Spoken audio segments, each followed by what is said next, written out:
ఈ అమృతనగర్లో గతంలో ఎప్పుడు మంచినీళ్ళు లేక ఇబ్బంది పడుతున్నాయి.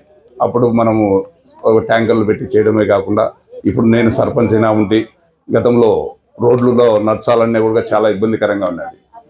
ఇలాంటి తరుణంలోనే మాకు చేతనంత వరకు ఎక్కడే కానీ అన్ని రోడ్లు వేపించడం జరిగింది. ఇంకా ఈ కాలనీకి ఒకే ఒక ప్రాబ్లం ఉంది. ఆ ప్రాబ్లమే డ్రైనేజ్ ప్రాబ్లం. అడ్డ రోడ్లు ఉన్నాయి. అడ్డ రోడ్లకు ఇవన్నీ బెచ్చలన్నీ తోలిచ్చాం.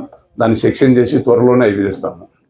కాలువలు కూడా ఇప్పుడు గౌరవ పెద్దలు మన ఎమ్మెల్యే వరదరాజరెడ్డి గారు ఆశీస్సులతో కాలువలకు త్వరలోనే తెస్తాడని చెప్పి మాకు నమ్మకం ఉంది. ఆ కాలువలు చేసే ఈ కాలనీకి అంత సమస్య లేకుండా ఉంటుందని చెప్పి తెలియజేస్తాం. సరే, ఇప్పుడు ఏమంటే ఈ ముగ్గుల పోటీ సంక్రాంతి సంబరాల్లో ఒక భాగంగా ఈరోజు గతంలో కూడా పోయిన సంవత్సరం కూడా ఇదే రోడ్డులోనే ముగ్గుల పోటీ జరిపించారు.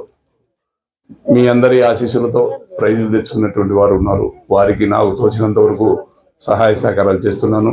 అదే తీరులోనే ఈరోజు ముగ్గుల పోటీ పెట్టడం, ఇక్కడ దాదాపు 35-40 మంది రావడము, ముగ్గులు వేయడము, వారికి మా చేతనంత సహాయ సహకారాలు చేస్తూ సీను ఇద్దరు వచ్చి అడిగారు, అన్న ముగ్గుల పోటీ పెడదామని.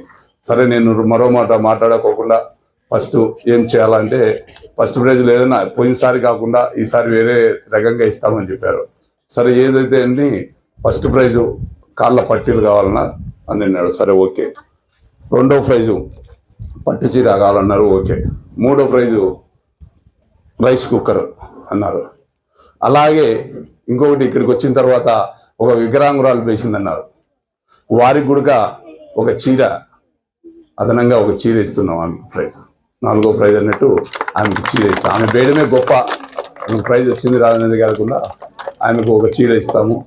అలాగే ప్రతి ఒక్కరూ పాల్గొన్న వారికి అందరికీ ఒక బాక్స్ ఇచ్చేస్తాము. అది కూడా అన్ని మీ అందరి ఆశీస్సులతో మేము కూడా మంచి చేయాలా, మంచి జరగాలనే ఉద్దేశంతోనే ఈ సంక్రాంతి శుభాకాంక్షలతో మరోమారు ఇక్కడ ఉన్నటువంటి ప్రజలకు అందరికీ హృదయపూర్వక ధన్యవాదాలు తెలియజేసుకుంటూ, నా చేతుల మీద ఈ ప్రైజులు ఇవ్వడం కూడా నాకు సంతోషంగానే భావిస్తూ నాకు ఈ అవకాశం ఇచ్చినటువంటి వారందరికీ మరోమారు సోదర సోదరిమణులకు, పెద్దలకు హృదయపూర్వక ధన్యవాదాలు తెలియజేసుకుంటూ సెలవు.